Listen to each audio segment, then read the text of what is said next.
And we are live. Well, hello, everyone, and welcome to the stream today. I am joined by Michael Roberti, who is the author of The Traitors We Are, plus the prequel, Revenge of the Thousand, and the upcoming, I think, May 15th for Grave for Us All. Yeah. Oh, and you've got a copy, too. Very nice. It's the proof. So I think I got to add in the table of contents, but we're getting there. Very nice, very nice. It's I did like it. It looked like it was still really consistent with like the design here. So always good to know here as well. Yeah, I'm excited to get to it. Additional entries into the Traitorverse. As I know I've seen you refer to it there too. And to really get going here with it. But thanks for joining today. I know we've been needing to set this up for a while, and it was mostly my fault because I'm terrible at actually getting live things scheduled. So I'm like, hey, we should do something. And like 2 months later, I'm like, oh yeah. I was the same way. I was thinking the same thing, and then it's like, it's like I look down, I look up, and 2 months have gone by. Yeah. It really is. Time certainly just goes by quick. So, and especially I know you send you a lot of stuff going on with work, with kids, and everything. So that'll keep you busy. Oh yeah, you're on time. No.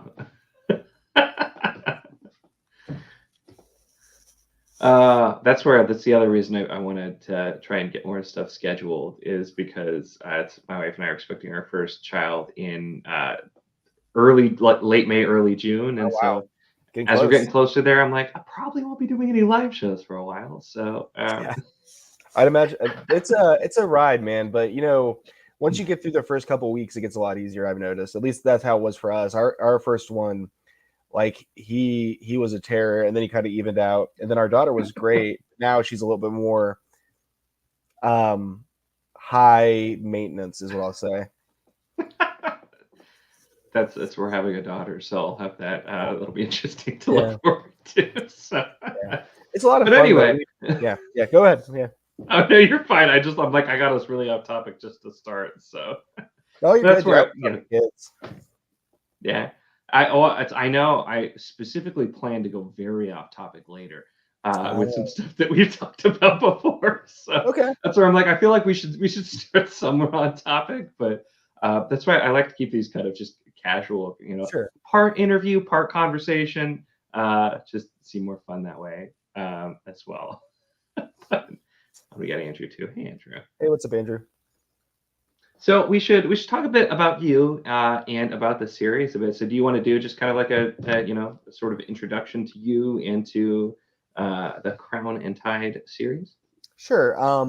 So I'm Michael Roberti. I came from Florida originally and moved up to North Carolina when I went to college, studied English secondary education, and I've been teaching in North Carolina for about 12 years now. During the time in my time at college, I got really interested in Dungeons and Dragons. I had like a previous wanting to get into it when I was in a punk band and my band broke up. So I tried to get them into Dungeons and Dragons and it didn't really work out. But so I went to college, met some people, and I'm still playing with a couple of them on and off, 17, 15 years later. And so it's actually a good segue into the Crown and Tide. So we had a lot of interlocking stories in Dungeons and Dragons. The original world, I was a player, and some of that actually, there is some reference to that actually in Crown and Tide that I kind of snuck in there, and it's going to be a bigger deal later on. But eventually I kind of abandoned that verse because I felt like it got over convoluted, and it was all like, to me, very much all or nothing stories, like we're saving the world or the world's being destroyed or whatever. And I came up with originally it was its own world, was with the Reach and the Keep and Soldos and stuff. Eventually I merged the two together, and we still play Dungeons and Dragons in it. And like the crazy thing is, I kind of knew we had something going on because other groups like would spring off from us and use the same world, and I'm like, okay, well, that's interesting. And then I came up with the idea for a very specific moment the Crown and Tide series is based off of, which happens in A Grave for Us All, which was supposed to be the climax of Traitors, but for a variety of different reasons, I did not think it worked there. And I'm really happy with how it turned out. I've had a few readers. I've only had a few people read it so far, but a couple, when they get to the big moment, literally get on Twitter and just start like, what, no, how did that happen? And it's like you see the seeds happening, and I try to sprinkle, and there's a lot of foreshadowing. Like one of my favorite moments in Game of Thrones is when the Hound is taking Arya with him to go see Robb, and he goes, "We're going to your brother's bloody wedding," and I'm like, "Oh, that's absolutely brilliant," you know. So anyway, so I came up with that, and then it was years later I came up with the whole words disappearing thing because I felt like it just always needed that extra something. And I think that's one of the key things that people go to it for. And I know that I didn't fully go into that with the first books, because originally this story I developed it before that was even a feature of the world. But I have plans for my big epic series that kind of actually has. There's going to be a descendant of the Oberlins that is involved in that. Even though they're not a main focus, they're going to be at least a side POV character. And I feel like I just rambled forever, so I'm sorry about that. Oh, 100% okay. I mean, that's what we're here for, and a lot of interesting stuff there already. Because I'm already looking forward to a Grave for us all with it as well. And yeah, there was some big moments in there as well. I do love all the betrayals and whatnot. I saw actually the other day, I think one of the rare times I was actually on Twitter, I saw you post like a GIF that's the end of your book without any context or something, which made me laugh. But I thought of "Curse Your Sudden but Inevitable Betrayal" Yeah. from Firefly. It was I thought of it. I don't even think I commented that, but it just popped back in my head. But It's definitely the big one in my opinion, at least so far. yeah. So you said you're planning a follow-up, like even longer series. Oh yeah, It sounds like is what you're saying. Okay. So the Reach.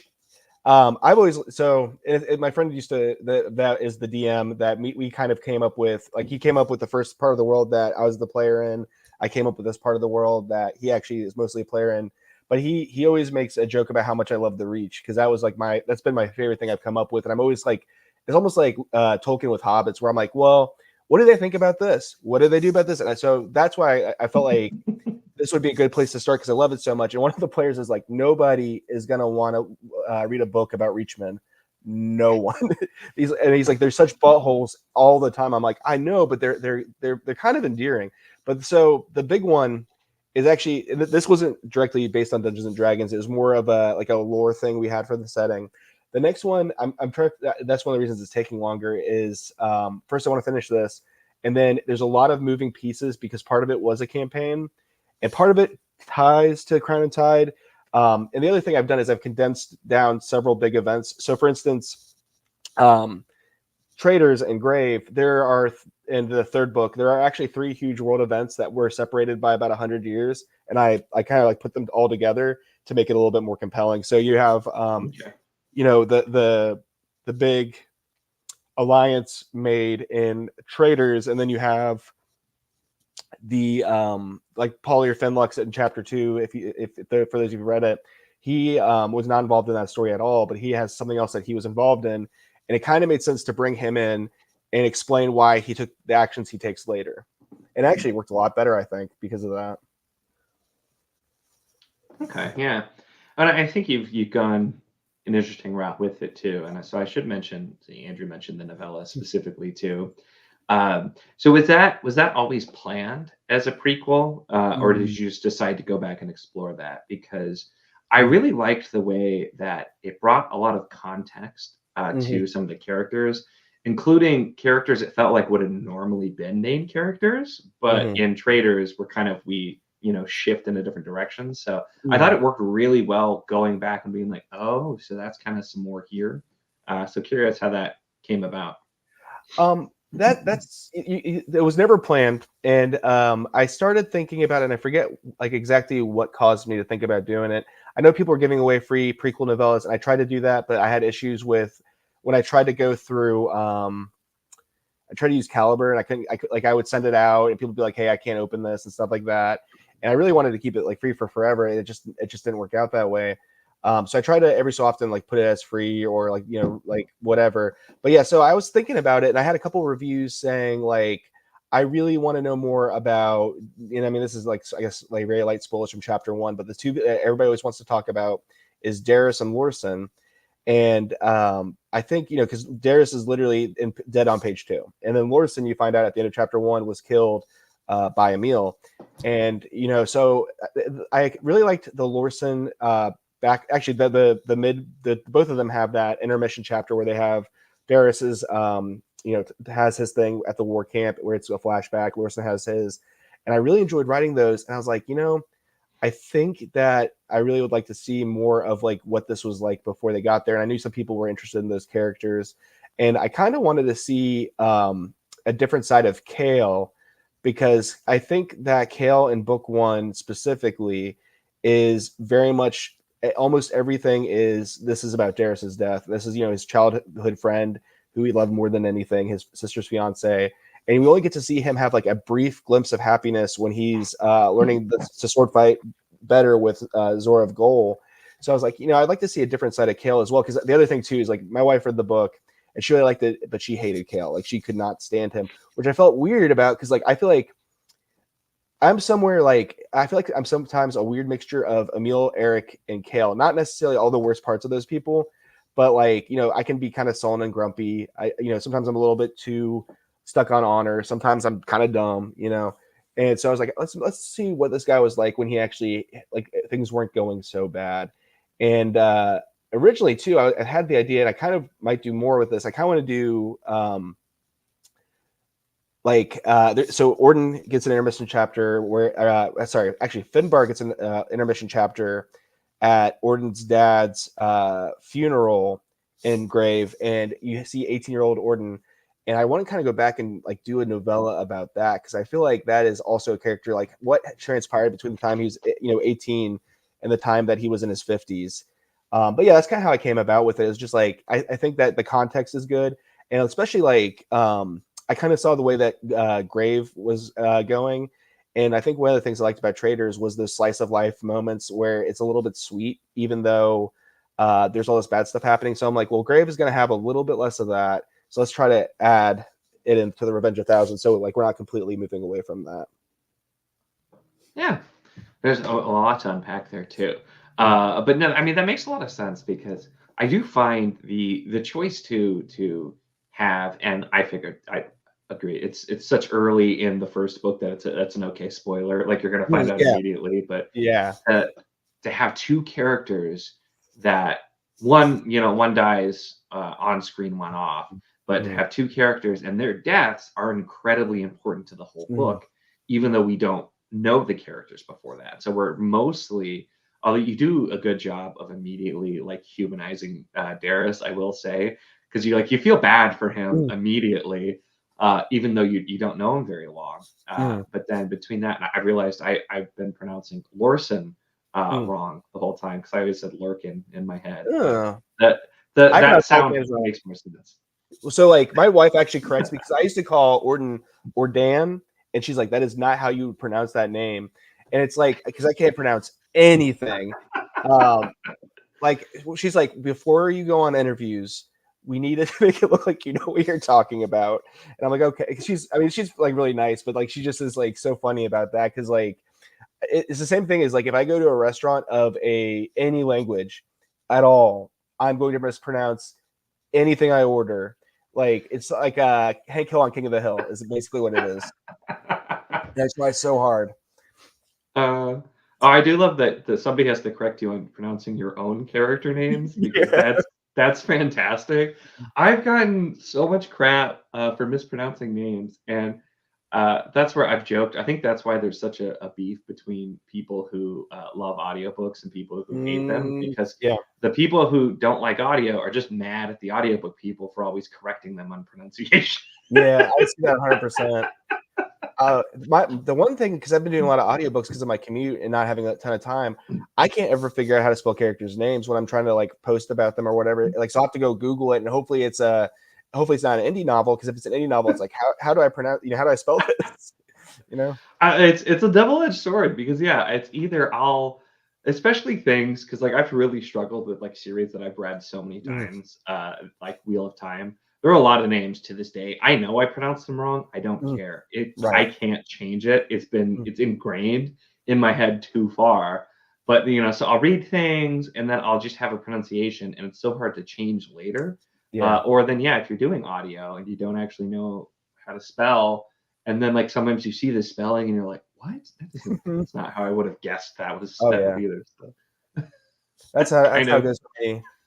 I like, and then there's sometimes it's just like, and then other times like I actually thought I made up a couple names, and turns out they're real names, and I'm like, oh shoot, okay, well, I mean, I based them on real names, so I guess they're just variants that I wasn't aware of. But it's crazy how like so many combinations of letters can end up so differently, you know? Oh, for sure. Mm. That's where it's always interesting too with fantasy names. And if you're basing it off something, it does make sense that this is how like this actual Mm. people in this time period would have said it for Right. sure. But then yeah, some people get really specific about how fantasy names are pronounced for This sure. is true. And that's there. Yeah, and that is very true. Once it's Mhm. in there, I can't change it. It's there are still there's still some specific names from series, and like I'm doing a reread of Crown of Stars right now, and I'm Mhm. doing audio because that was a good way for me to justify doing a reread of it. Mhm. And the audiobooks just came out in the last couple of years, and one of the main characters, whose name is Alain, which I Mhm. pronounced as Elaine the That's what I entire would do. time. Yeah. Apparently, it's closer to Alan, um, and that upset me. But Yeah. then I came Mhm. across, because apparently that's a real name, and I didn't know Ugh. that. I Mm. came across an actual like historical figure named that, and I looked up the correct pronunciation. I'm like, dang it, they're right. It is Yeah. more Len, and I'm like, come Ugh. on, man. So I was really That's mad so about crazy. It's so weird how like because like that's the big one too for Mistborn is Kelsier versus like Kelsier or whatever. Like I don't know if I've even heard anyone say it that way. I can yeah, see that, I guess. because technically I like my book Paulier should be Paulier, but I pronounce things like like I like my tongue's being held by a cat or something. I don't know. It's really it's very bad, very bad. Like I I feel like we should do a segment where I pull up random menus and ask you to order. that's that would be entertaining. That would we. It also may be like slightly offensive, probably in some way. Like every time I order, like the person has to say it back to me in the correct way, and I'm like, yes, that. Uh, it's I've tried to like pronounce things at least somewhat correctly. Hmm. There was one time I ordered. I don't even remember what the dish was, but it was from an Indian place close by, Hmm. and I ordered it, giving it my best shot, and they pronounced it very differently when they Hmm. repeated it back, and I'm like, okay. So then the next time I called, I pronounced it the way they did, and then they corrected me and pronounced it closer to what I said, and I'm like, what's correct then? Yeah, Come on, what's happening? that's So tough. Yeah, well, then you have like Italian stuff where, as an Italian American, my family never called these things except for so there's something I grew up loving called brajol, and it's like a steak wrapped around stuffing, usually wrapped with bacon around that. You can put it in spaghetti sauce or in gravy, and it's fantastic. That is spelled Braciole, but you pronounced it brajol. You know what I'm saying? It's like where's the J? Where did that come from? I couldn't find a recipe for it because I kept on typing in Brijole or whatever, and I couldn't find it. that's fair. I as all, and I'm like, I don't know. I'm probably only like an eighth ish, maybe a little higher Italian, but Mm, still go with the Italian thing. It does, if you say things in like a bad Italian accent, I feel like it does make it easier to pronounce things this is correctly. true. I tried to learn Italian, and there were a lot of things where I'm just like, that does kind of sound like if you're making fun of the accent and you say it Mhm. like that, it gets you closer. So. Art imitates life, and life imitates art sometimes. Yeah, for sure, for sure. Uh, I was I was already planning, and you even in your introduction you mentioned the band you're into, Mhm. which I was gonna circle back into later. But I feel Okay. like we're having a very fun and chaotic stream already. I So love it. so why not? We'll talk about it. I am sad that you shaved your beard though, because we could have both had the Italian thing, the Oh vocals yeah, in a band, the beard. that'd been Uh, fantastic. I had a yeah, so I had a like what I was talking about. I'm interviewing for instructional design jobs, so I was like, if I look like I've crawled out of a forest, they're not gonna want to talk to me. you know. And I really missed. That was one of the best beers I ever grew, and I was a little bit sad about it. But maybe I can go back to looking like I'm like a cave troll soon. I hope. Oh man, it was during the first year of quarantine and all that. I just Mhm. didn't get a haircut or shave my beard at all, and I can't grow nearly as nice a beard as you had, but I looked kind of like a deranged wizard because I was always doing Oh, this, and so it was yeah. like half pointed and whatnot. And there do exist old videos of me like Hmm. that. That's very It cool. I, was I I it wasn't. never. I always wanted to get to the point where it was like wizard level. You know what I mean? Like I want to look like Gandalf. And like my wife finally gave me the okay, and I was like, yes. I was getting like to the Gandalf level, and I was like, I need to look at least halfway presentable so people take me seriously. Fair enough, fair enough. Gosh, work getting in the way. Yeah.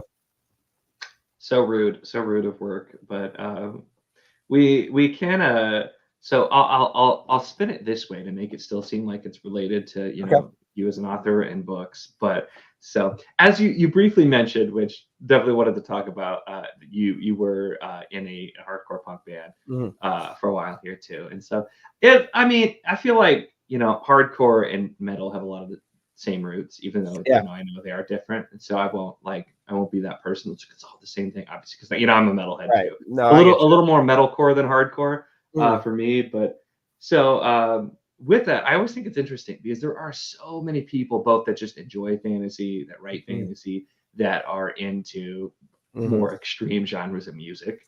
Yeah. So I figure we'll talk about a little bit about that, and if that kind of thing has the impact or just kind of Mm. uh, how all that worked. Oh yeah, Jared here. Hello. Hey, Jared.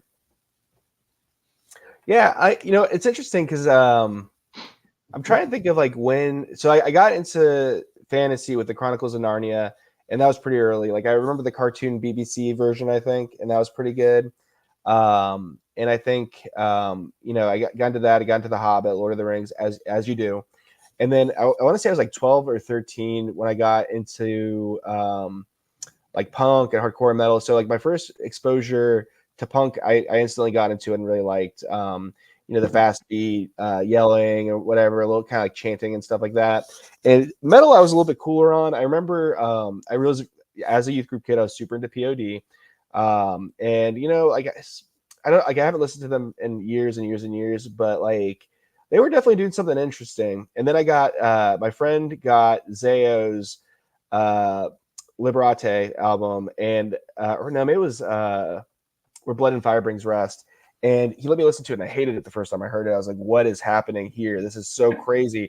But then I was like, "Let me hear that again. Let me hear that again." And so like we kind of went through that. I was really into anime and stuff like that and nerdy stuff. And around the time I was 16, I was like, "I'm too punk for this." And we started our punk band, and I wasn't doing nerdy stuff anymore.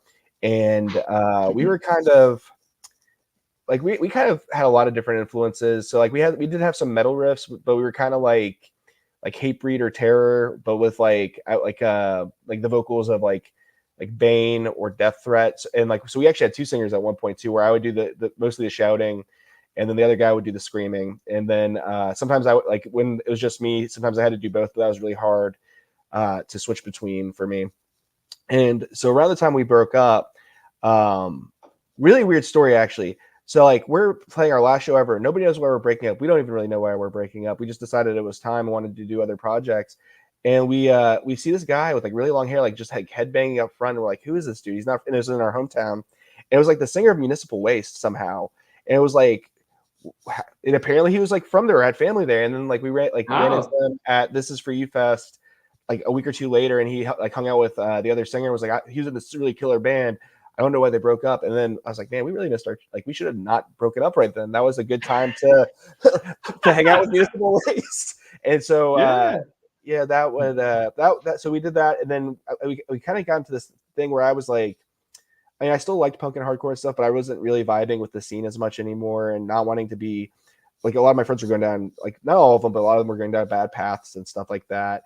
And we reunited for a little bit, and it just didn't really go that great.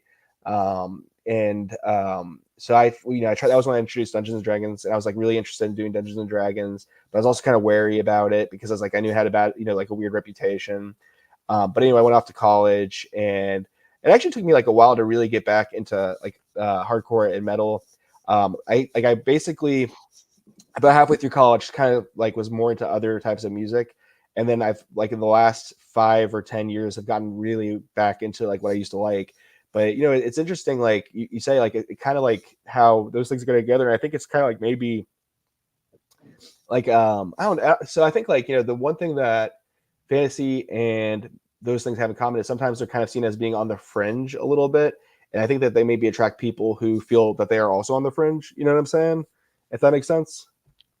Oh no, yeah, I think that's a really insightful way of looking at it there, because they can be different, but both kind of things, and especially like D&D is a lot more mainstream now. Yeah. Oh Um, yeah. but that was always like that fringe, like yeah, Mhm. like you said, it has a weird reputation of being just like this ultra nerdy and like weird thing too. And like you would definitely have people who would look at D&D and metal music as like satanic and evil and Mhm. whatnot. And so I can definitely see that. I think it's a good way of looking at it. I'm always Mhm. curious on people's opinions there, just because as an also like metalhead and Mhm. fantasy or for pretty much forever. It's always interesting to to talk and think about. Oh And yeah. I thought it was funny too. You said being a youth group kid.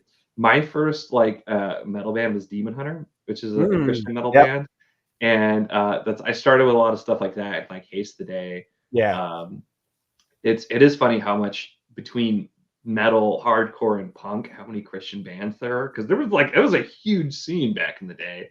That was like It you almost had to be a Christian band back then. And I think like that wasn't Demon Hunter like the guys that were from like Training for Utopia like after that or something like that. I don't know. I'm But not. I'm gonna Google it now. yeah, I think it might be. But yeah, like dude, you're like there was so many Christian bands, and all of a sudden it kind of dissipated. But also like, sorry, this is like a topic that comes to my mind a lot. A lot of the Christian bands back then were very disingenuous. I feel like as people, not all of them, and there were some really really good ones. But like you had like the original members of Zayo all went to go be pastors, and then you had like I don't know what Strong Arm is doing, but I think that they all did something in ministry or whatever too. But like I remember being kind of like as a kid, like idolizing these guys, but as I got closer to them, being kind of sketched out by some of the behavior I witnessed. You know what I mean? Mm. And like some were really good. Like the one that actually I have the most respect for, and I wasn't a huge fan of their music. Do you they're like a death metal band, Becoming the Archetype. Have you heard of that one? Oh yeah, yeah. That the singer from like or I think he left, but the original singer from that band is the nicest dude in the entire world. Like my friends and I, we were kind of like dum dums, like just kind of like hanging out in the parking lot. It was a free church show, so like my one friend who's not a Christian, and like me and my best friend were but like our band was like at a certain point was like 50-50, like half Christians, half atheists. We had like a vegan member. We had straight edge members. I was straight edge until I was, in like I think I was 21 or so. And we had members who were on, doing drugs and stuff like that. But anyway, the guy came out and talked to us. He's like, hey, you guys can come in there and just hang out. He was like not preachy. He would talk to my friend. And like even my friend who's like pretty anti-Christian like really liked him, and it was just a very genuine dude. But like then you also have guys where like I remember, I'm not going to name the band, but the band actually was from my area and got signed to a bigger Christian label and like asked my friend's wife to flash them. You know what I'm saying? So like it's very much like it's kind of the same thing as like that's one of the reasons too. Circle back to the book. Like I think I tend to be a little bit hard on organized religion when I write and also in real life because I mean I am still a believer, but at the same time, like you have so much stuff where it's like it's the name or and there's not the sincerity behind it that really drives it forward, if that makes sense. Oh yeah, and I definitely I feel like when you especially when you grow up in some of those circles Mm. and you see things and experience things that with a lot of the music stuff I will mention Becoming the Archetype original singer's back and they just actually put out a new album not long Ooh, ago which I is gotta check that out. really really really Yeah. good. I also had no idea you were 100% right on Trading for Utopia. I just googled it and yeah I've never heard of that band in my entire life even though I'm really curious now to hear what that sounded like. They're Um, interesting, very chaotic. I could see that, Mm. but yeah, it's well, and it's I think too is like I always find it I love the exploration of religion in fantasy books. Yeah. Like talking about it in real life is much. I'm usually like, but like in fantasy, it was like fascinating, which I think is just, it probably comes from experiences too, and the way you look at things. And so I think it's always interesting to explore with that kind of thing as well. But yeah, it's the I saw a lot of different things around local scenes here as well too, and you definitely had some of the bands that were like, oh, we're a Christian band just because that's kind of what you say. And there were so many of like the Christian bands that came back later were like, yeah, we're not really actually Christian, and then like people are mad, and it's like, yeah, but that was like, it was weird, but that was kind of a selling point for a while. That just it was normal. And you had people who were like, oh, they're going to ignore it. But then the mainstream was willing to pay a little bit more attention. And so it was always interesting. But I ended up in a metalcore band when I was a teenager. And we were around for, years. We put out an album and played some interesting shows, mostly with smaller bands. But you probably don't know because it's not quite your thing. But the one really cool thing was we went to, it's just several of us. We weren't playing there, but went. And my wife, who's my girlfriend at the time, we were there to see this band In Dying Arms. Ran into them in the parking lot, and we just hung out with them all before the show, after the show, everything. And then that's awesome. When they came back around, I got to do guest vocals on stage with them, which was like still super super cool moment. With it as well. And so that was kind of my random running into a band thing. Not as big as Municipal Waste, probably. That was, but I mean, like, that's still like, it's just weird moments where you get that connection, and it's just like how, kind of like how fantasy is like, that actually another circling back, like fantasy Twitter, like sometimes you talk to people, and it's like, I can't believe that person just talked to me, it's like some people are just really down to earth, like me, and somehow like I got in a conversation with Andrew Meredith and Robin Hobb about casting a Muppet Assassin's Apprentice, and it was just like, it's just like, how did this happen? I must have totally missed that one. I rarely get up, but that's fantastic. That is the sole reason I actually have a Twitter account, because I don't really use it or check it super often, but I started seeing like there's so many authors that you can actually just interact with, and it's crazy to me, like the things that I've gotten, like, I mean, like I talk to Janny Words regularly on Twitter. It's cool, and it's like several other authors and everything too. Like I posted something at Tad Williams once, and he liked it.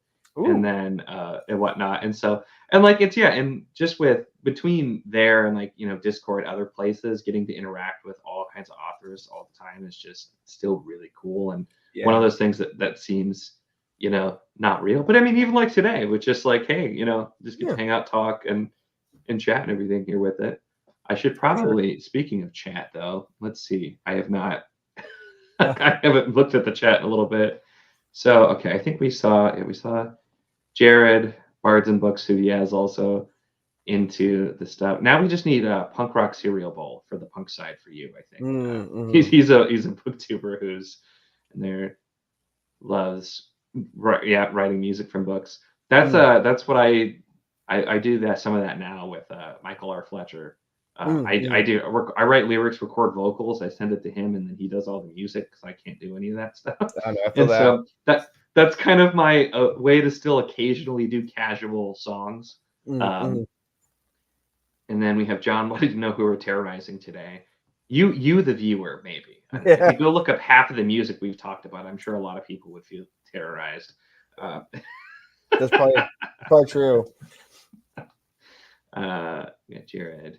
D&D last couple of years. I have still actually never played D&D. Ooh. Always would have been down for it. And like, I grew up in a small town in the Midwest where no one played D&D. Never knew anyone who played D&D. And so like, I'm 100% the person who should be into it. But I've never actually have, just because I never really had the opportunity. I feel you. Well, if you ever get interested, I mean, I haven't been playing much since I've been doing driver's ed, but Roll20, I think it's roll20.com or .net, is a great online like video chat platform.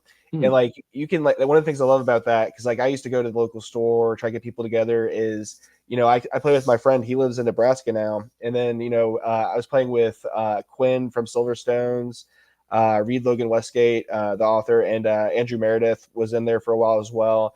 And we were playing Blades in the Dark, and it was really neat. And I mean, it fell apart because we all got busy, but like, it's really cool that you can like basically do this, but then you just like type in the chat like /roll d20, and it rolls the d20, and there's like a battle map and stuff like that. It's really neat. Yeah. It's one of those things too where I wonder if I'd find that I actually make time for it, but it'd be fun to check out at some point for sure. Mm-hmm. Oh, and hey, you mentioned Silverstones, and that's apparently that's where Jared saw something from Silverstones, and then we have. Yeah, unfortunately, I could see that. Yeah. Oh, for sure. We're talking about that as well, but yeah, but it's interesting where it all intersects and everything there with it too, and I think it's interesting to look at. And you do have a lot of people who are more.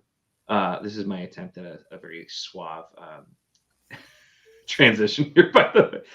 You get a lot of people who are more so in the gray spectrum in some way or another, kind of similar to the way that you write characters in Traitors We Are. Yeah.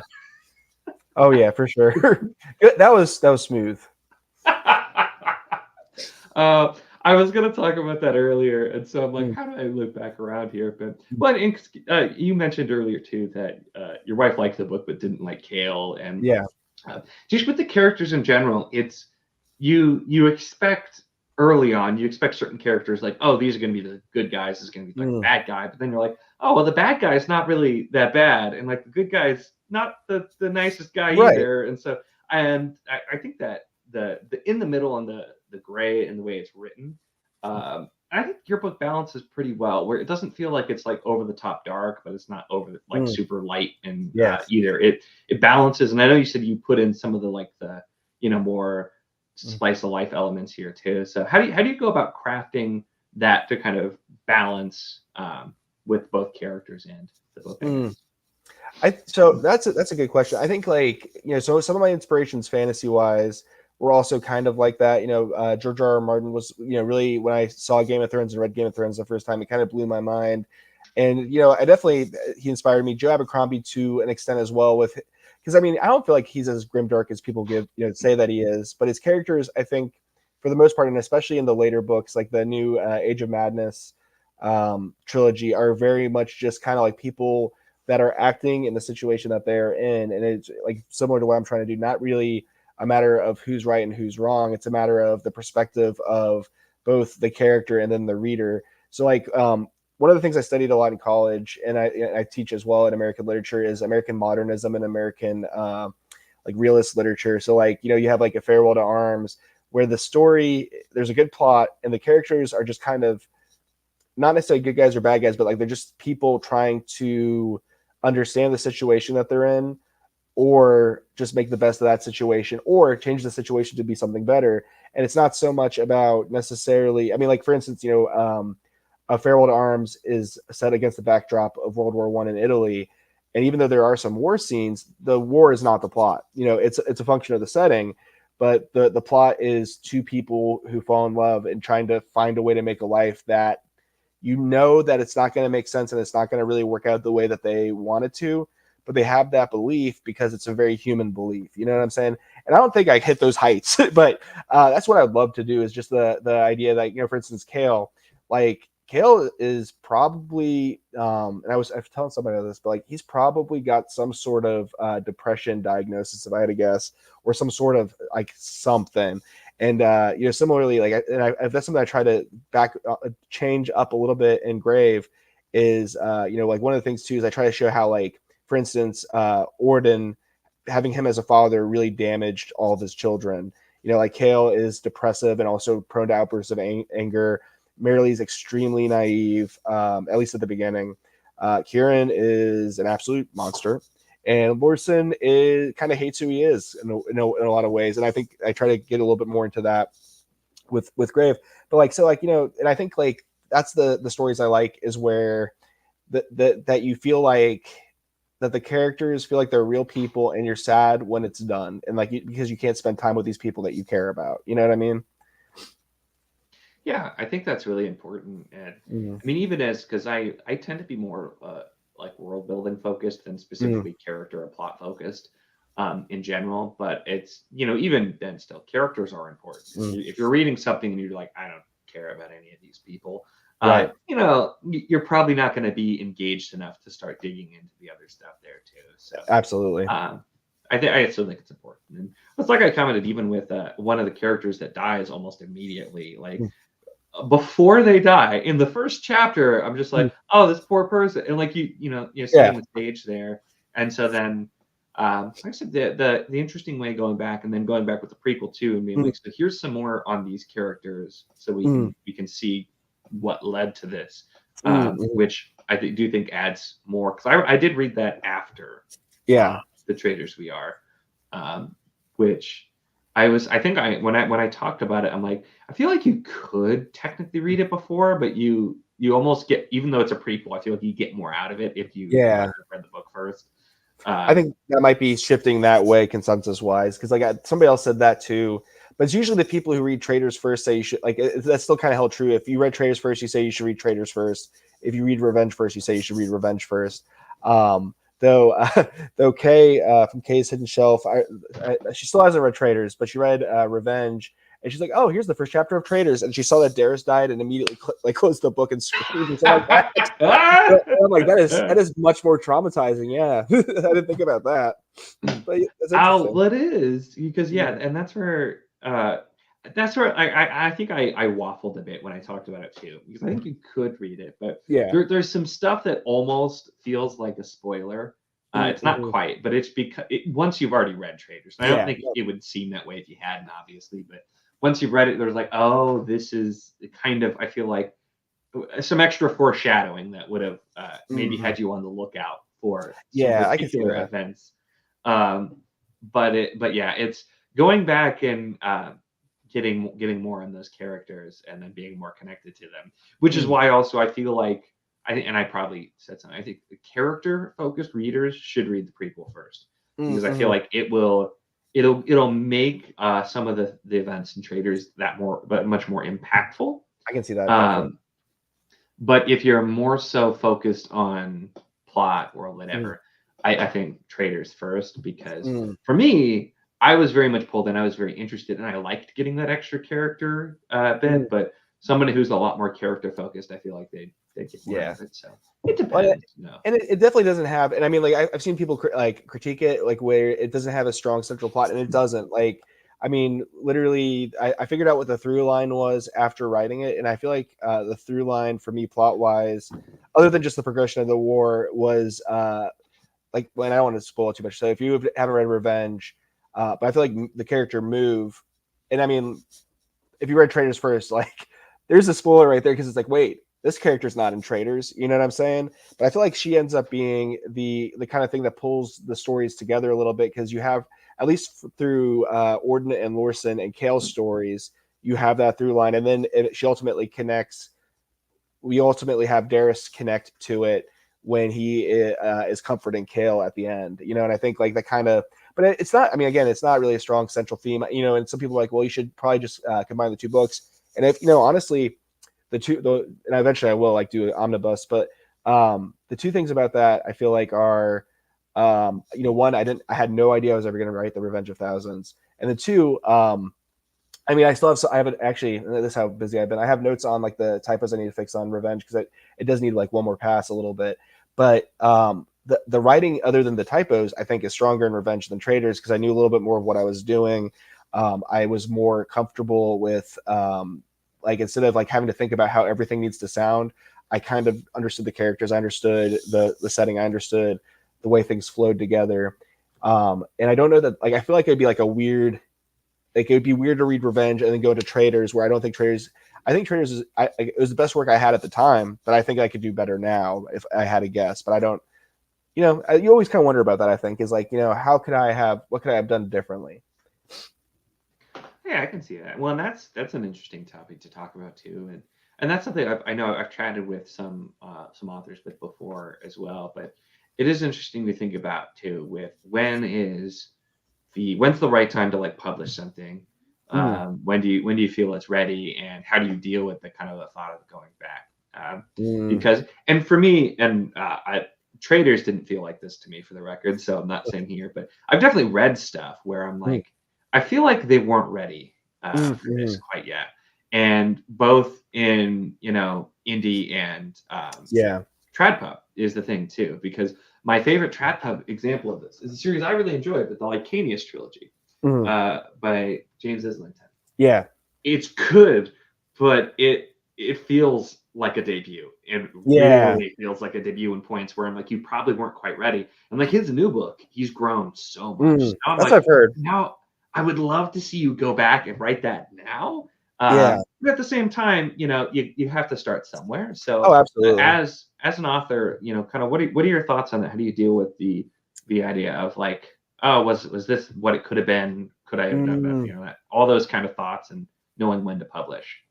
I get you on that. So I think the two problems I've seen people have is they either over prepare or under prepare, and under preparing is easy to spot. And I'm guilty of this because with Traitors, I just got mad one day and hit publish because I was done querying, and I'm like, I'm not doing that anymore. Publish, and I actually had to go back and fix parts of it that needed a grammar pass, and then I have a couple that I still want to change on that, but I don't think it's egregious enough that it's like I have to go do this right now. But like, so under preparing, sometimes it's obvious more when it comes to things, and this was the things I felt confident on, is I felt like the story logic made sense, the story plot made sense, and I felt like I was a little bit nervous about the pacing towards the end, but I thought that it worked. And I think that sometimes people get caught up in, oh, I just finished this book and I've never finished a book before, and it's great because I wrote it, and and I think I wish I had beta readers for Traitors. Or knew that arcs were a thing that you could do, but I really had no connections. So I just kind of like shoved it out, and I was like, some people buy this, great. If some people like it, even better. But under preparing, I think, is obvious to spot sometimes. Like you have, and I'm not going to call anybody out, but you'll have people where like the same exact thing is repeated multiple times, either bits of description or or like even like common phrases of dialogue. You see a lot of stuff like for instance, continuity errors is a big thing that I really hate, or characters that progress. And this is one I felt a little bit guilty on in Traitors, but only one person's mentioned it, which is my Silverstone's blogmate Quinn. And I was so happy because I was like, somebody else sees it. But I felt like there was a relationship in Traitors that I maybe needed a little bit more time to develop. But my justification in my head is that, these are people that are recovering from the trauma of war, and sometimes you bond together quicker under those circumstances. So I think there's that. But then over preparing, the thing that I've seen that kind of, it's kind of disheartening to me, is that there's a few books I've read where both trad and indie, where it seems like the editing killed the soul or the voice of the author, and that the there's something like the uncanny valley about it, where it's a book, it's written, it's very well polished, but it's so polished that you don't really get that spark from it anymore. Like it's taken away the edges of, and that's the thing too, is I think like, that's the thing I like about like what you said about debut authors too, is sometimes you gotta let a debut author be a debut author. Like it's not going to be their best ever work, most likely. I mean, unless they're, the other thing you gotta watch out for is sometimes people's careers go like that. You always want to be on the upward trajectory. But I was even thinking like, my favorite author used to be Haruki Murakami. And I started in college with the one that everybody, we had to do in class was The Wild Sheep Chase. And I read most of his books, and I loved almost all of them. Some of the recent ones I don't really like very much. And then I went back when they did the English translations of the first two books, which are basically like small novellas that lead up to Wild Sheep Chase. The first one is pretty incoherent. Like even with the translation and everything, it's just a guy talking about his friend and nothing really happens. The second one was significantly better. You have some more of this trademark stuff, but you could tell that he's finding his feet, and it was worth reading just to see, hey, this is how this guy had this process, and look at where he's at now, but you never want to be that person who like debuts out the gate perfect and then nothing ever lives up to that again. Yeah, I feel like that can definitely be a curse, because I feel like the obvious one that comes to mind that everyone loved the debut and then don't like the later books as much with Scott Lynch. I still really enjoyed them, but I know that was a big thing there, and you definitely have some that go that route. But yeah, and I mean, it's interesting to think about too, and I can kind of see that, and I feel like especially when you're publishing yourself too, Mm, um, it's you don't necessarily you have a lot more to figure out. You don't have the yeah. backing of a publisher. You don't have somebody telling you need to do this, the other thing. And there are Mm, resources, and I feel like a lot of people, it's as you get into the community, hmm. you'll find a lot of stuff like that too. But um, it's I can definitely see that too, and I've read some stuff that sometimes just it's objectively it's well written and it's very Yes. polished, but it's just like Mm, you can lose something if you go too far the other way for sure. hmm. Uh, so it is a balance, and like I as when I'm reading and reviewing books, I do try to give some benefit of the doubt for debuts, Mm. no matter where they're coming from, just because Right. it does take authors some time to find their feet, and Mm. ideally, authors should improve over Yes. time, Agreed. and get better too. And like when you go back and you read an author's earliest work and it's not as good, you're like, oh wow, you can see the growth. Mm. And so it's also why I do like to read in publication order for a lot Ah. of authors' series, even if it doesn't work that way. Mm. Um, because I feel like you don't want to go back and read like or read like the stuff that's like the top tier and then go back and read some of the Mm. early stuff and not like it as much. And so Right. that's kind of where if I'm reading a big series, I like to do that Mm. No, I get that. and That go makes that sense. route. So That's interesting too, because what's interesting I find too is like that really can spoil the enjoyment. Like you say, like with if you don't go against that, I've seen the craziest thing is like I've seen a few authors where they stayed really consistent throughout, and I've been really surprised by that. The one that comes to mind to me is my current favorite author, Kazuo Ishiguro. Except for The Buried Giant, which I did not care for, and I know that a lot of especially fantasy people like it. He writes very dreamy like fiction, but like I read Never Let Me Go, which is widely considered to be either his first or second book. But honestly, like every single one was, I mean, they may not have been like that good, but they were of a consistent, very good quality. And it's amazing that some people can pull that off, because you'd think that like at some point they would have a real stinker or two. You know what I mean?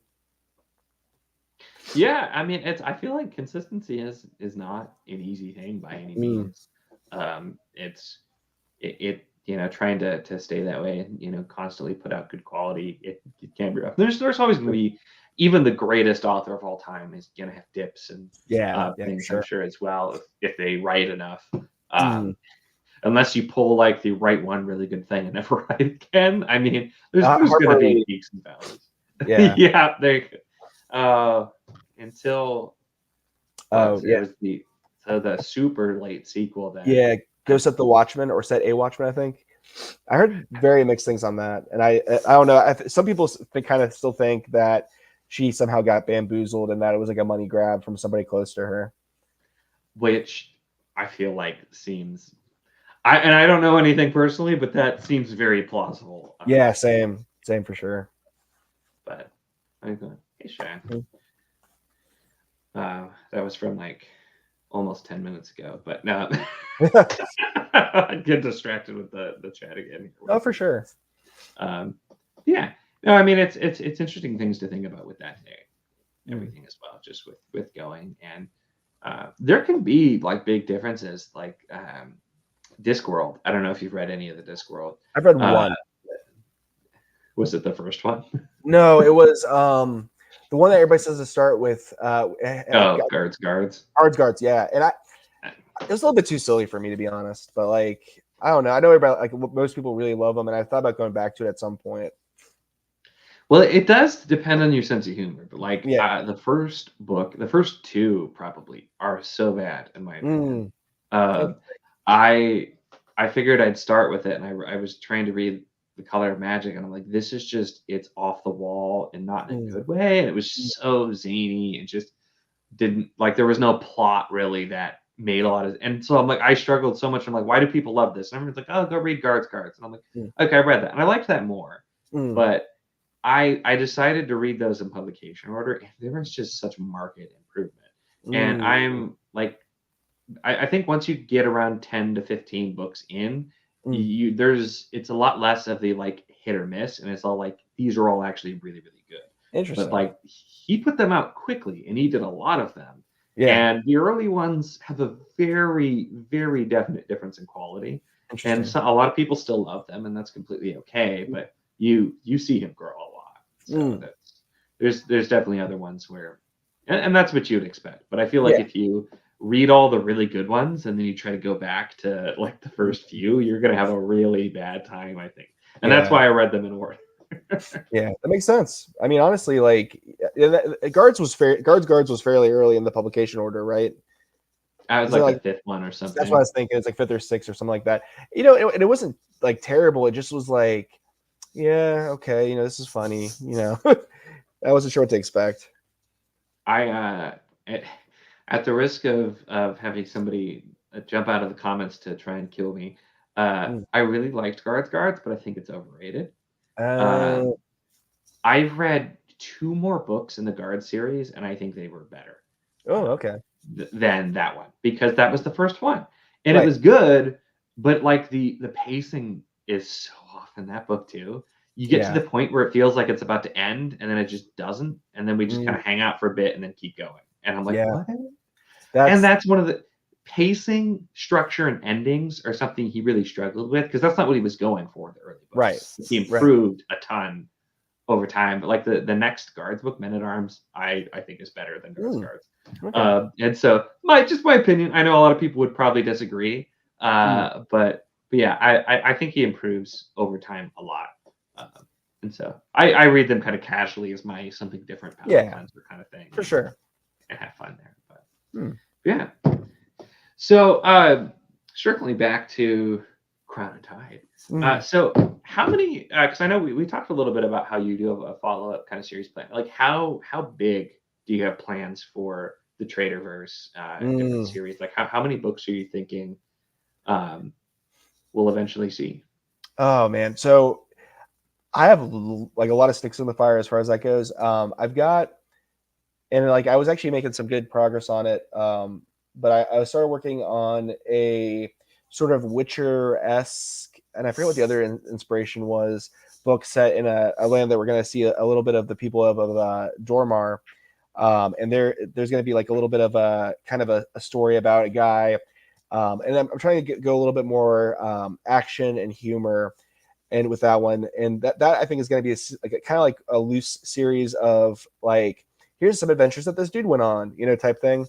And I think that could be cool. I had a book that I had worked on, and I was struggling with like kind of mental health issues last year, and the story plot became very much, or even like I only have a few thousand words, like an analog for depression, and I'm like, I can't touch this right now. And that one, The Unclaimed Girl, is something I've been wanting to do for a long time because I actually wrote the original idea of that book in 2014, and it was terrible, so I scrapped it and then reimagined the whole thing. But it's that's so that one is going to be standalone, and then the big one for me, the one I really want to get, that one. So Crown and Tide's only going to be three, like, you know, these two books in the novella, and then the third book, and then maybe a couple side books, maybe. But this other one I feel like could be like 10 to 14 books. Is it's called A Constellation of Lies, and it's going to be, I'm hoping if I can pull it off, a worldwide everything magnus opus, like I maybe like kind of what Andrew Meredith is doing, where he'll write like sections of it at a time. So I have like the first three in my head planned of like what goes through there, but then there's going to be like a lot more like implications of what happens after that. And like because there's a lot of stuff in the world that I haven't got to touch in the books yet, and some of it I may have to tone down a little bit because Dungeons and Dragons is way more magical than what I really wanted to write.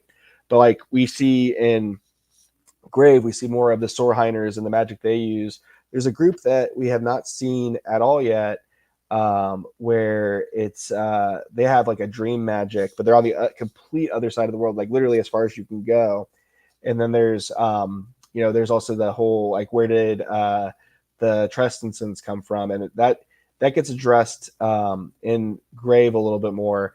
But there's also a whole other culture and a whole other history there, so it could be a lot. It just depends on if I'm able to write them. So if I find more time, I really would like to have Crown and Tide 3 done and out next year, if possible. But like I haven't barely even started on that. And then the other stuff is just like, it's stuff I want to do, but I want to make sure I give this a good ending, because also like some of the stuff I have planned would be huge world level spoilers for the end of Crown and Tide. I gotcha. Well, I tell you what, that's a really good way to get me super interested. Is like, yeah, we're gonna explore all these different Yeah. parts of the world. So it's like I said, I'm very world building focused, which is not the most common of focuses. There are dozens of us, dozens. Yeah. But that's something that just intrigues me about. One of the reasons I absolutely love fantasy is because I love to explore that. So yeah, hearing about all the kind of different things planned definitely has me very intrigued. And you did a good job too of kind of teasing a lot of little things in Yeah. Traitors where it's like, oh, so okay, what's this? And just a little bit. So I have a lot of questions, and that really is something that I'm interested to see more of as well. So we've got, yeah, this is true. I've run into that before. Yeah. Or it's usually if like people tell me it's worth continuing. I didn't with Discworld. I decided I was going to push through and read them, and that's when I went back to publication. Gotcha. And we got ZK and AK here as well. And then actually a good timing question, because that's where I was going to go to next. So yeah, do you think that are you planning on just kind of sticking with this this world and this kind of thing in writing? Do you think you'll write other things, or do you just maybe not sure at this point? You know, I mostly feel like I'm very committed to the Traitors. I've put like, you know, and I think I've said before in other interviews, like the roots of it started in like 2008.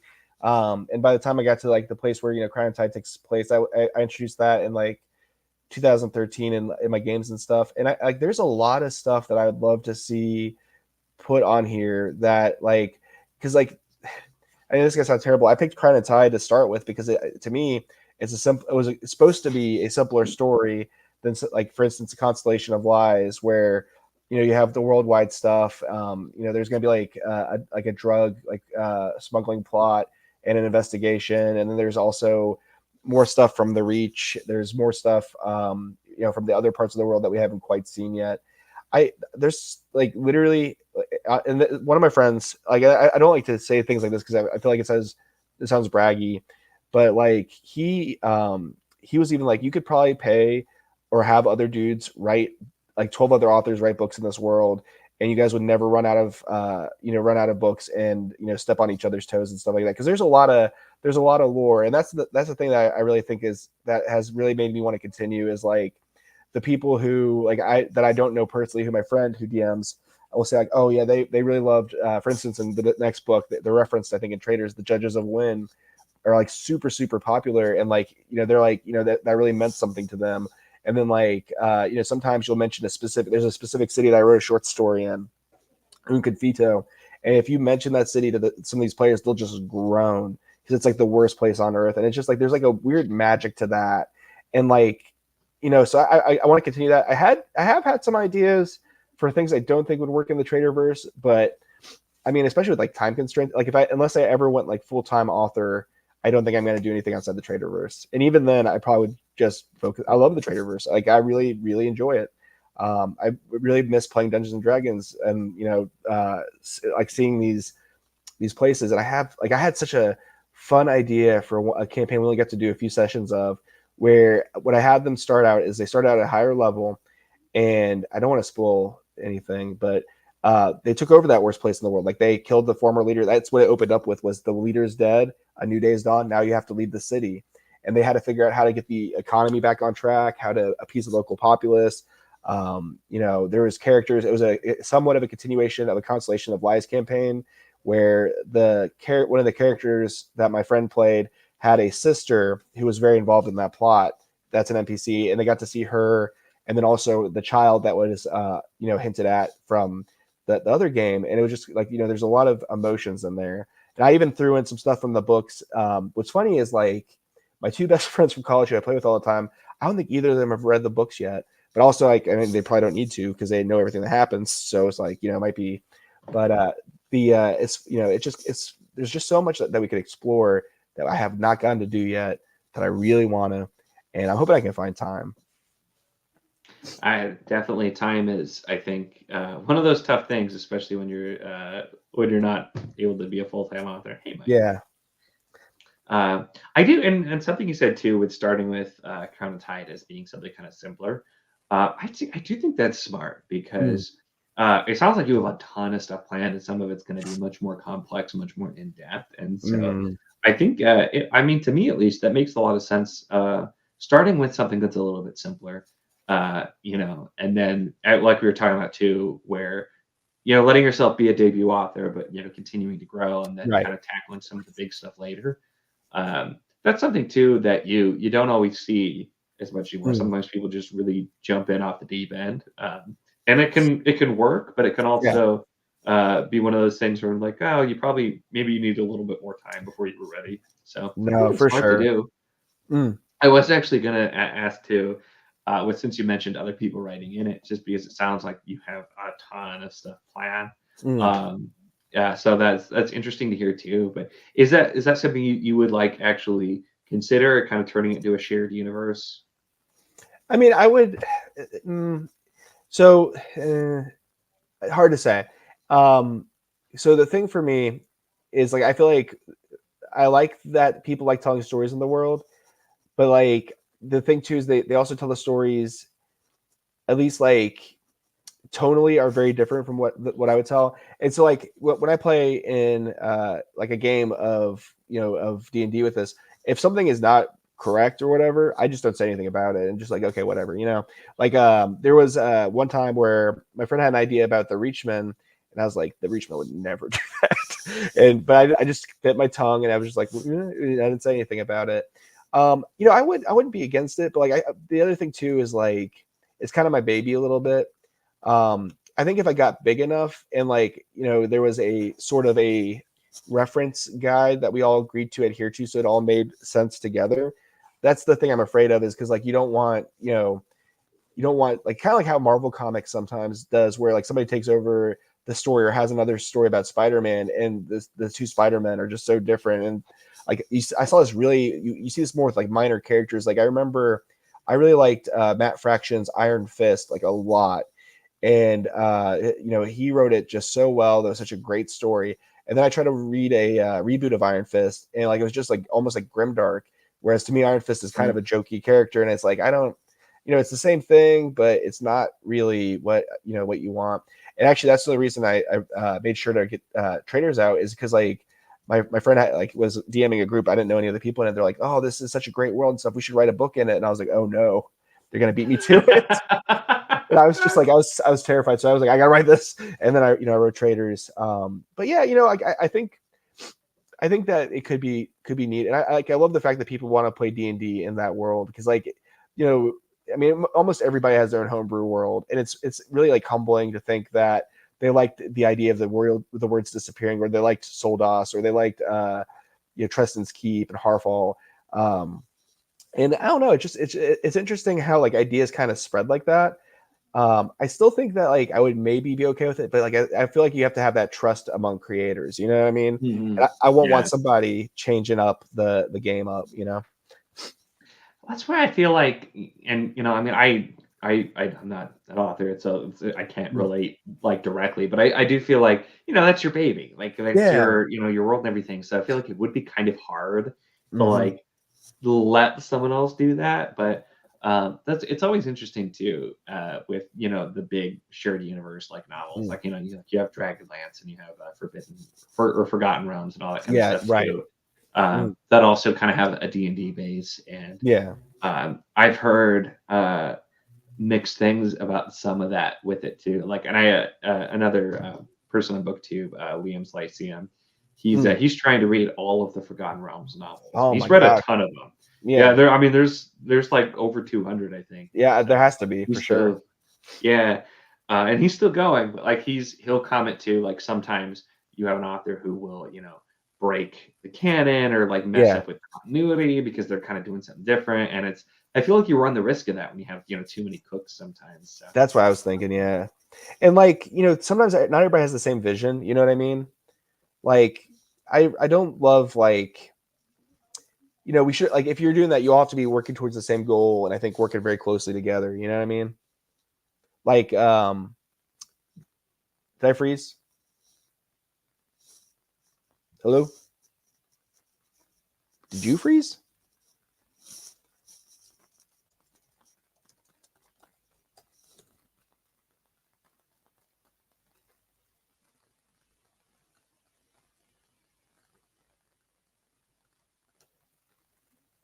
Oh, did I freeze or did you freeze? I think that was me. I was Okay. at first I wasn't sure. I was just trying to my internet for some reason cut out. I was just about to go onto my phone, Oh, God. and comment. But yeah, so no, so yeah, that was okay. It does look like it's back here now. So sorry, everybody. I'm not really sure what happened. The internet just had a hiccup and cut out on my end for some reason. Now I'm gonna have to go back and see. I have no idea how I froze. So.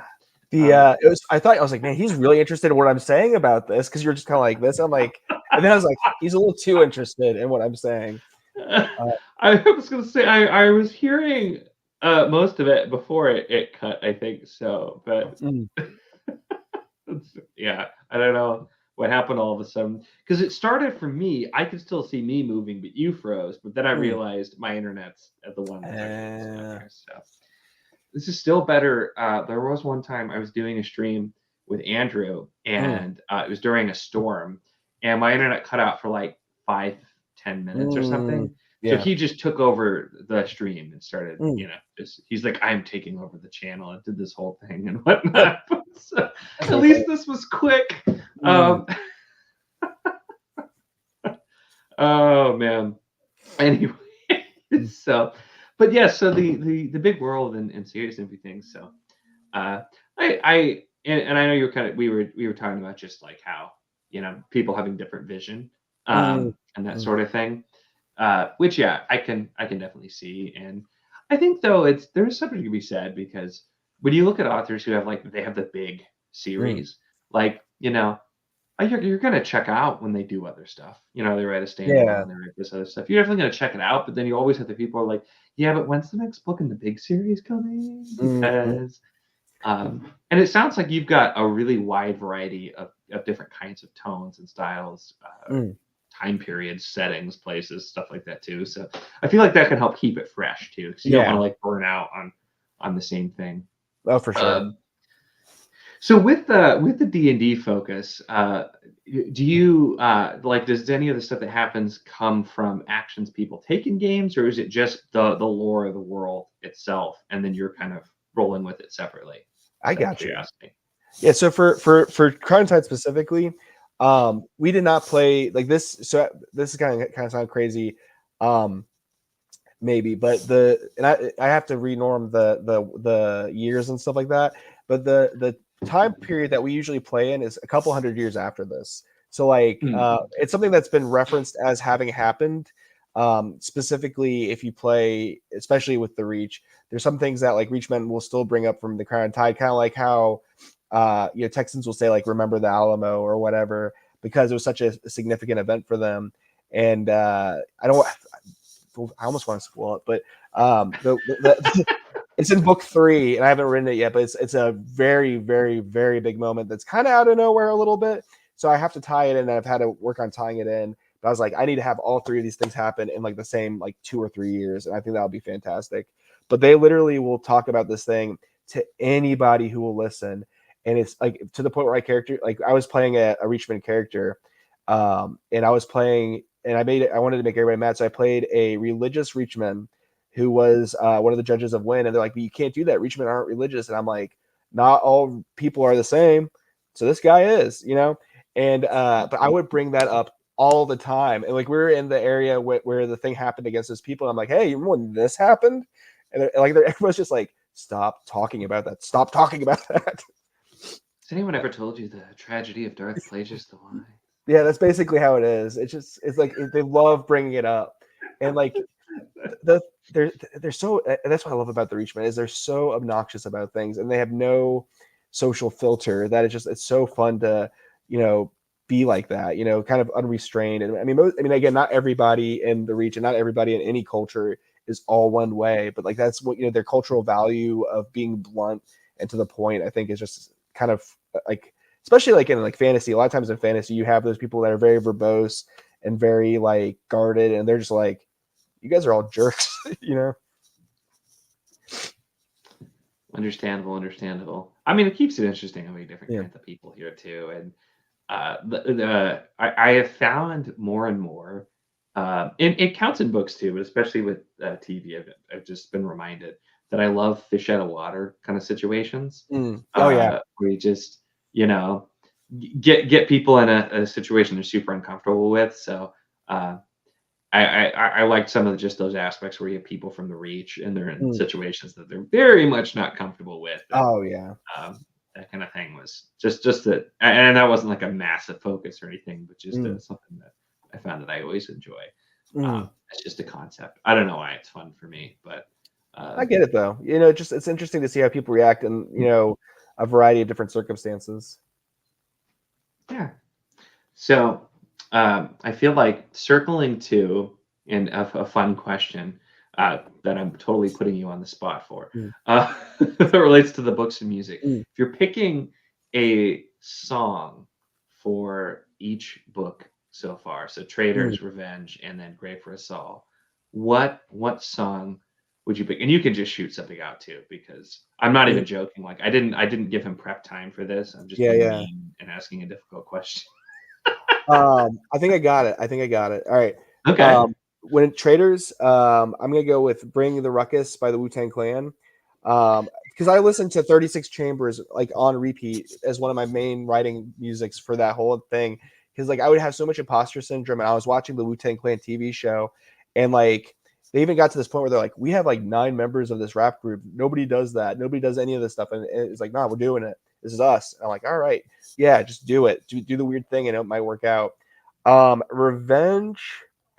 I'm gonna either go with Caution, or no, I was on a mountain, or All Right for Now by Hot Water Music. All Right for Now by Hot Water Music really reminds me of Kale, even though he is not all right for now. But I can see maybe depending on what his ending ends up being, like him having singing the chorus of that song. Another one that would be good for both of them is with for Orden specifically. His theme song in my head is "On a Plane" by Nirvana, but also as covered by Agent Orange, because it's like, you know, the finest day I ever had is the day that I learned to cry on command, and I was like, that's Orden right there. And then "A Grave for Us All." There could be a lot on here. "Are You Dead Yet" by Children of Bodom would be good. Inhuman Rampage by Cannibal Corpse would be a good one. Bad Timing by No Warning would also be excellent. And Mad World by anybody who's ever covered it probably would be a good one. But yeah, Grave, I'm really happy with Grave. Like I feel like that was the thing that really made me happy, is I've only had like 4 or 5 people that have read it other than my wife. But like the reaction has been what I wanted, is that this is better than Traitors in basically every way. Now, I think the one person who didn't vibe with it as much as Traitors was Joe Lee, and he felt like the pacing was a little bit off at the end. And some people have said they felt like it was quick, but you know, it had to be. I'm happy. I think it worked. I think it worked how I wanted it to. But you know, your mileage may vary. I'm not gonna say it's perfect because it's not, but it's definitely a darker book. Some people have asked me if it goes actual full grimdark. There are about 2 or 3 moments where I probably get grimdark or close to it, and then it kind of backs off a little bit. So it is definitely tonally, and actually that's something I try to do. I don't know if it's gonna work out with the third one, but so like you can't, like, so we're on different screens or whatever. But I noticed that when I asked the gate covers to do Traitors, they did the blue, and then when they did this one, it was blue, but also kind of grayish black. And then I was like, okay, here's my idea. I want you to go back with Revenge, and I want you to make that cover blue as well, but lighter blue.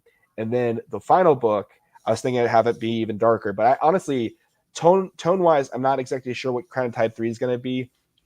I know the basic plot. I have my chapter order. I have my overall message. It may not end up being as dark as Grave. Grave might be as dark as it gets. It's gonna have a lot of action. It's gonna have a lot of blood. But I mean, Grave is more, you know, so like Traitors is what do we do now that the war is over? Grave is the people clamoring and their human desires and things kind of unleashed. If there's a power vacuum, what steps into it?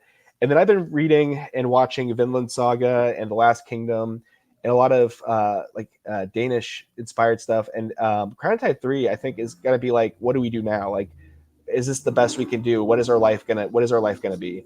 Like now that we are hopefully past a lot of this. Okay, yeah. Well, I'm eager to experience Grave for Us All, and see what I think there too. So I'll definitely be looking forward to it, and seeing just kind of how it goes. But yeah, I think there's a lot of really interesting stuff in this world, and so it's been one that I've been really interested to go. So I'll shout out, which I know you mentioned earlier, but Andrew D. Meredith for pointing me in the direction of this one. So originally, so it's some good stuff here as well. Well, I don't want to take up too much of your time. Oh, okay. So we can probably kind of go in here. Any questions in the chat here as we get toward this time? I know since I I didn't mention at the beginning, but I told you like an hour different time than what I actually scheduled this stream for, which I didn't realize until it was almost starting time. So I'm like frantically sending a message. I'm like, I'm so sorry. I told you a time I can move it, and then you got here. Yeah. Which I still feel bad about. No, actually it worked out perfect because the reason I couldn't do it earlier was soccer practices. And the fields are too wet from the rain, so like all the practices have been canceled. So I'm good chilling. Yeah, we got some snow and rain and wintry mix here in late March, which is always fun. But that's the Midwest for you. Yeah, for sure. you never know what's gonna happen weather-wise. My friend moved to Nebraska and he was telling me about how it is over there. I just couldn't. I'm like, God bless you, man. Like that's a lot. I'm Iowa, so okay. Pretty close climate-wise. So we literally have had this year even, and it's not a uncommon. It'll be like 80 degrees one day, and then the next day you're getting snow. Oh, that's crazy. It's odd. You never really know what you're going to get with weather. It's always a fun kind of mess, but yeah, I feel like we've broached a lot of topics with music and books and kind of other thing, and it's just kind of that whole combination too is why I've been really just curious to chat with you as well. For sure. I might try to get at some point together too, which I don't know when it'll actually be, and it might be a long while, but I do. I want to get together a group of people who are fantasy related, whether it's reviewing or authors, and also were once vocalists of a band. So I'll definitely hit you up for that if I end up. That'd be awesome. Getting a panel together too, because I know of several that fit that bill. So I think that'd be kind of a fun. Get a bunch of fantasy people together to talk about just completely different stuff. So I like that idea. A fun time, for sure. But, yeah, so we'll see if I end up getting that set up, or if it's the same thing where months go by and I'm like, oh shit, I never. If it happens, I'll try to remind you, but I'll also probably forget months after as well. So we'll see what happens. That seems legit. Yeah, I think it would be fun for sure. But any final thoughts from you or other things that you wanted to take a moment to talk about? Sure. Honestly, I think we covered a lot of it. We talked about May 15th. If you pre-order the book and want the ebook, I have those available. Hit me up on Twitter, or I think on my website there's a contact thing, michaelroberti.com. I think if you liked Traitors at all, you'll probably like Grave even more. And if you don't, shoot me a message, tell me why. I'd love to hear why. And I'm not even like joking or being ironic about that. I like to hear different perspectives. Yeah, and pre-orders are out and available now. I do have linked to the series page because I thought that was a good way to do it. Yeah. So it'll show you the first book, the prequel, the pre-order link for A Grave for Us All. So this is all linked down in the description. Obviously, I really enjoyed both Traitors and Revenge for Thousands, Glad. and which is why I wanted to sit and talk with you as well here too. So definitely recommend it. Hopefully, as we've been talking about, you're interested in both the books and Michael Roberti as a person here as well. I've had a lot of fun with this conversation. Me too. With the different ways that we've gone. I did make a list of the songs you mentioned because some I'm familiar with, some I'm not familiar with. But of course, it's Wu-Tang Clan getting mentioned. You did say when we talked forever ago about doing an interview, I remember you making a comment that like Wu-Tang Clan gets mentioned at every interview you do. So I'm glad we made it. We almost went without Wu-Tang being mentioned. It's been like I've been doing it less. And actually, the other one I have to say sorry about is I haven't mentioned Rancid in forever.